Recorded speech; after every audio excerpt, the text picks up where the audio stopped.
Today is a big day and you need to concentrate, he said to himself, and he watched her train disappear from sight. He hoisted his laptop on his shoulder again. He knew today would be a big day for him, but he had to admit she had captured his heart. He shook it off again and made the 5-block walk to his work. He planned to come in early to get through the security and do all the final tests he could think of. Today, they would show that they had revolutionized the world of travel. He cleared through security, and by the time he'd gotten through the 3 checkpoints, his fingers had been read twice, his retina once, and his ID countless times. "Morning, Nick," his lab assistant said as he walked in. "How was the ride in?" she asked. "Great, actually. I met a woman. And we're going to meet again tomorrow," he replied. His assistant looked up at him with big eyes. "You met and spoke to a woman?" Teresa, his assistant, teased him. "No," Nick told the truth. "She spoke to me," he finished. Her face burst into a smile. "The mystery woman," she burst out. "Yes, Risa. It's a big day," he said, trying desperately to retain his focus. It had been the mystery woman, the one that had appeared 2 years ago.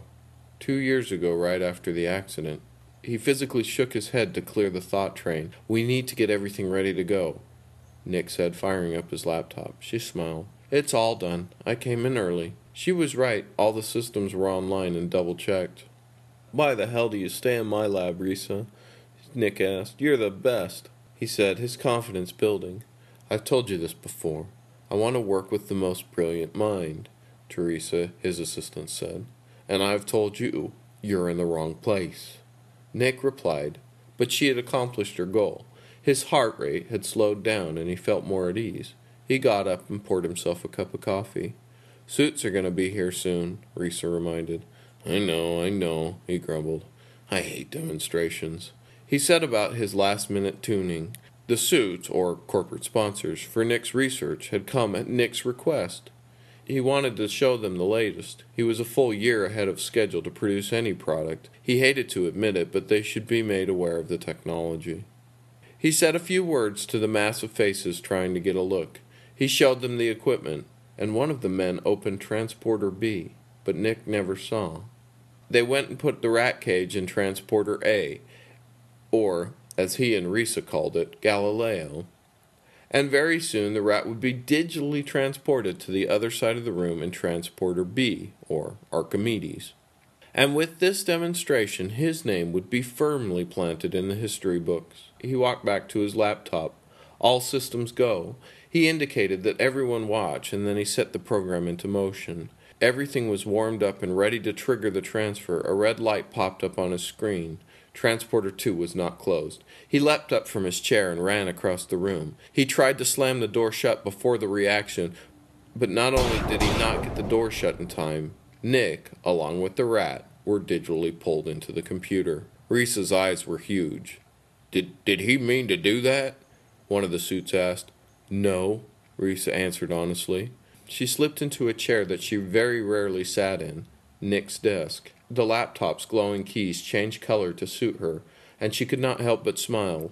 He always thought of everything. She looked at the capture. The data had been completely collected, but she had no idea what sending 2 objects through at once would do. She bit her lip. "I think I need to re-enter them, and they should cross," she said, but she did not hit execute. Nick became aware. "Oh shit," he thought to himself. "Someone's going to have to build a lot of security code for this." He could see directly into the file systems in the server. In fact, he could see through the whole network. He tapped into his laptop immediately. She sat down at his chair. "Good girl," he thought to himself. He activated the microphone. "Need to re-enter them, and they should crossed." He activated the speakers. "What the fuck?" one of the suits asked. "Risa, don't execute. We have to separate the data." "It all got collected as a single strand," creaked out of the speakers. "Nick?" Risa asked. "Yeah, Nick," the speakers balked. "This is so cool." "Nick, can you hear us?" Ed, the head of the suits, asked.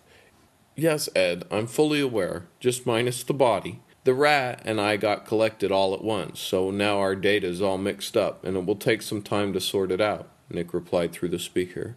"I know this is going to sound a bit strange, but I'm fine. I would love to repeat the demo, Risa is resetting the system right now. It'll only take a few moments longer. He lied. It took them a while to reset up, but in the end, the suits saw Rat B, go from Galileo to Archimedes, and they marveled at this investment that not many of them had supported. But this time, Nick had brought them, on a silver platter, a whole new world. Although the suits could clearly see the danger, they could also see the potential. One of them wisely said, "Is there any assistance we can offer?" Risa looked up at him, but Nick answered, "No, Ed, that's very kind of you. It may take us a while to sort this mess out, but I'll be back soon. And hell, look at it this way. We're like 5 years ahead of schedule now," the speaker said and chuckled. Ed smiled and nodded. "I suppose you're right, Nick. Let me know if you need anything." The suits filed out the door. Risa sat in her chair. "Shit!" she balked. "Yeah, no kidding. You won't believe how easily I can move among systems." He flashed over to her laptop and covered it in a big smiley face. "Give me back my laptop, Nick," she said, tapping the desk. "Type the password," Nick replied. She leaned over and typed on the keyboard, YOURANASSHOLE.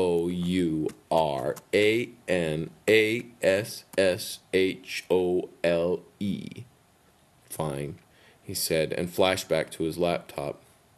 She shook her head. "What's it like?" "All new. I have senses, but they're not like seeing and hearing. I can see into the directories, but I can also modify processes. It's like it's in my mind's eye. At first I just saw them as flashes, but now I'm starting to see the code. This is much bigger than we thought it was going to be," he said. "Yeah, well, let's get you back here in reality, and then we can celebrate. I've already started the routine. The server is working at max, and we'll have us split up in 2 months, Nick said. "Jesus, you're in there for 2 months?" Risa said. "Yeah, it looks that way." He didn't sound too disappointed, but then, "Oh, no!" "What is it?" Risa asked in alarm. "Marie! We were going to meet on the train tomorrow." "Oh, that's no problem. I'll go for you and let her know that you had to leave town on an emergency in a computer lab overseas, and you would love to get her email and talk to her that way or something." "Thanks, Risa." They set back to their work. Risa was true to her word. She went and got on the same train, on the same car, but she was not there. Nor was she there the next day and the day after that. Risa stood up in the afternoon. "I'm going to head out. I have a date tonight. Don't worry, I'll be up early and hit the train," Risa replied. "Sleep in, Risa. We ain't got shit to do anyway," Nick said. "What about But he cut her off. "If she wanted to see me again, she would have been there. If it's really meant to be, it'll come up again. Have a good one tonight and throw a beer back for me," Nick said. "All right," she said unsurely and left. After that, she tried to bring it up a couple of times, but he always cut her off with a different topic. She could tell it hurt him deeply. The days drug along, and finally they reached 100% separation, except there was a problem. "What the hell, Nick?" she asked, looking at the screen in disbelief. "I see it. I had no idea." The rat was entirely accounted for at 100%, but Nick was only reporting 98.7% in memory. "I'm stuck," he said, although they were both thinking it. This doesn't make sense. I mean, we checked all around the area of Transporter 2. There's no biomatter of any kind," Risa said, trying to wrap her head around it. "Maybe it was the water content or something that exists in the air. Let's bring back the rat," Nick said. "What if the rat contains the code we need for your 100%? Risa inquired. "Then it would report larger than 100%. This is the only way to test the theory. If the rat comes out okay, then the data sequence, or even a sequence that we could get me to 100%. But if the rat does not come out okay, I'm truly stuck here forever," Nick said, trying to sound dramatic. She rolled her eyes. "No, it just means you'll figure out some new angle to tackle it from, and I will grow old and gray watching your dumbass trying to get out of a computer," she said with a huge smile on her face. "You know me too well," Nick, or more the speaker, replied. They prepped to bring the rat through, and when all was said and done, the rat cage were just fine. Risa gave it the last bit of cheese after a long day and tapped the cage. "Risa," Nick squawked, "take a couple of weeks off." We're stuck for a while, at least. Yeah, right. I'll see you tomorrow, she replied and walked out of the door. Nick powered down the lights in the lab. The steady hum of the servers were his only company. He switched all the screens to a mellow screensaver. Nick had meditated while in body, but now he was open to a whole new level of inner thought. No body, just a thought pattern, an essence within the electronic pathways of network data. The night turned into day, and before he knew it, Nick, are you there? Risa asked, breathing heavy. Yeah, where am I gonna go? Nick said back, snapping out of what he referred to as a sleep cycle. The accident, she blurted. Yes, Nick asked. That's when you met the mystery woman. Listen, I know you told me not to, but I read up on your old research. I think you succeeded that night. The 1.3%.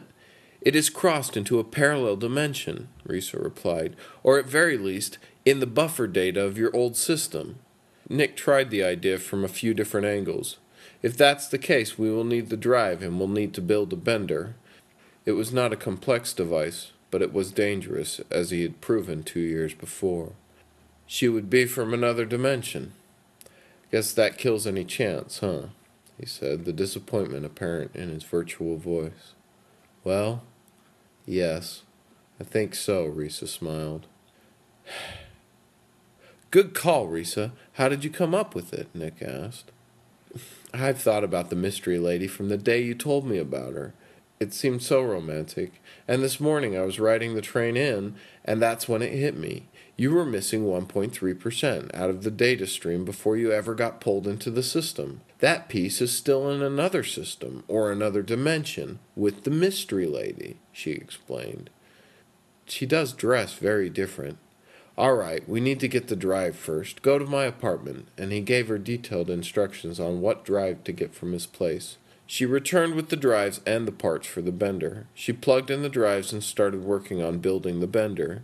You need the schematics for that? Nick asked. No, I know how to make it, she replied. Nick should have known. If he had eyes, he would have rolled them.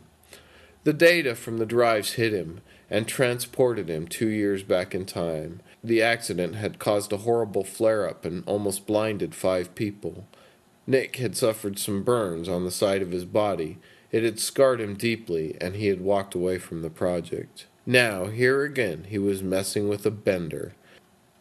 As he scanned the data, he verified he was not in the data buffer, and then he figured out what position they would have to set the bender to pull the data back through. They worked throughout the day, and by 5, Risa set the bender next to one of the transporter tubes. He set all the settings. I need to go back and see her, Nick said. No, you need to get your data and shut it down, Risa said. Give me 30 minutes, then pull me all back. Risa, I need to see her one last time, Nick replied, almost pleading. It's dangerous, Risa hesitated, but it's what I have to do. Like you always say, follow my heart, Nick replied. Go, Risa said, shaking her head. 30 minutes and I'm pulling you back. Nick fired up the bender and got it to speed. He surged through the wires and there was a flash. He stood at the train platform. His head swam, first from the shock of the trip and the fact that for the first time in many months he had a body again. He turned slowly and there she was facing him. Marie? Nick asked. She turned to him and came over. Oh, I'm so happy to see you. And I you. But I have very little time. Nick started to try to explain what was going on. He was in a parallel dimension, or more so a parallel time. He had gone back in time and existed on that timeline during the morning train ride. They spoke in hushed tones, and at the end they stood and hugged. It's coming soon, he said. I know, she said, burying her head into his shoulder. The flash blasted in, and he was pulled back into the system. He put his thoughts of Marie away. He was a blast of information scattered throughout packet-based data. A dizzying mind trip that could not be described and only experienced. A few seconds later, his data was realigned and his thought was released in a wave. Without a body, only existing in thought. Am I all in, Risa? Nick asked. Yeah, all 200%, Risa said. What do you mean? But he knew the moment he asked it. Marie had been pulled into the system with him. Is her data stream separate from mine? Nick asked. Risa clicked her mouse and moved rapidly and then answered, Yeah, she is. Get her out, Risa, now, Nick said, and from his tone she did not reply, but only set to work. 65 seconds later, Marie came into the stark reality of the future. She sat stunned as Risa walked over to her. Her face was washed out completely, and she collapsed into Risa's arms. She shook, but what surprised Risa is that when she finally looked up, she was smiling. It's all right. I'm all right, she forced out. She still shook, but Risa was able to get her to her feet and sit her down in Nick's chair. She gazed around in wonder. Risa jumped on her laptop and reset the system to pull Nick out.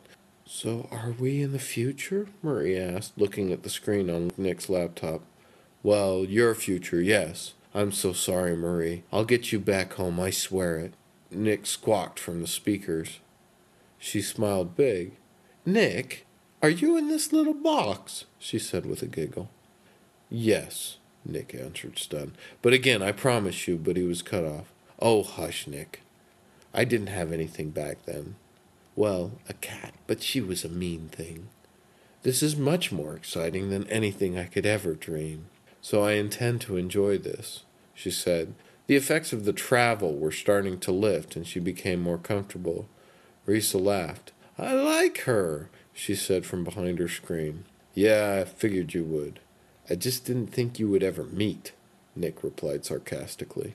Well, then I count myself lucky. My name is Marie. She reached out to Risa's hand. Teresa, but everyone calls me Risa, she said, and they briefly shook hands. The three of them spoke for the hour that it took to reset the transporter. They explained more of the situation to Marie. Marie was fascinated and already dead set that she would understand these computers. Her head swam, but her heart raced with excitement. When she was a little girl, she had read Peter Pan and gazed out from her windows and wished that one day she would take a great adventure. And after all those years and all that hard work growing up and putting her feet on the ground, and all the dreams shattered, in the end the dream of a little girl won out, and Marie had begun her grand adventure. Risa looked up from her screen and spoke in a hushed tone. You ready to come out, Nick? Risa said. Well, there's no time like the... Nick said. Risa rolled her eyes and groaned. That's cute at first, but it wears on your nerves after a while, Risa commented. Marie, who had sipped a cup of coffee, almost spit out her drink because of her laughing. Shut up, Risa, and get me out of here. Nick finally said the words he had been craving for months. She moved her mentor into memory and then started to bring him back to reality. And there, on the floor, with a dumb grin on his face, sat Nick. Marie stood up and ran to him, and they fell into an embrace. They spoke for hours about the changes that Marie had missed. She was so quick and wanted immediately to understand all the interesting words that the two were using. They were all tired and decided to head home. Marie was to go home with Risa the first night. They walked out to the cars in the parking lot. Marie's eyes flashed back and forth at all the new she saw around her. She smiled with the wonder of a child. Back tomorrow, Risa asked. No, we need to take a rest for a while. I will call the Suits tomorrow. I'm sure they'll be happy. Let's take some time off and show Marie around. Marie looked over. Yes, let's do that. She smiled with enthusiasm. Meet for lunch tomorrow? Nick asked. I still want to do some planning for the next step, Nick replied with a smile. What's the next step? Risa asked with a bit of hesitation in her voice. The internet, he smiled. Risa shook her head. What's an intranet? Marie asked. Oh, yeah, we forgot to tell you about that. Risa smiled and loaded her into her car. If you thought computers were neat, you ain't seen nothing yet, Risa replied and shut the door. Nick ducked by her window. Welcome to the future, he said. To our future, she whispered back to him.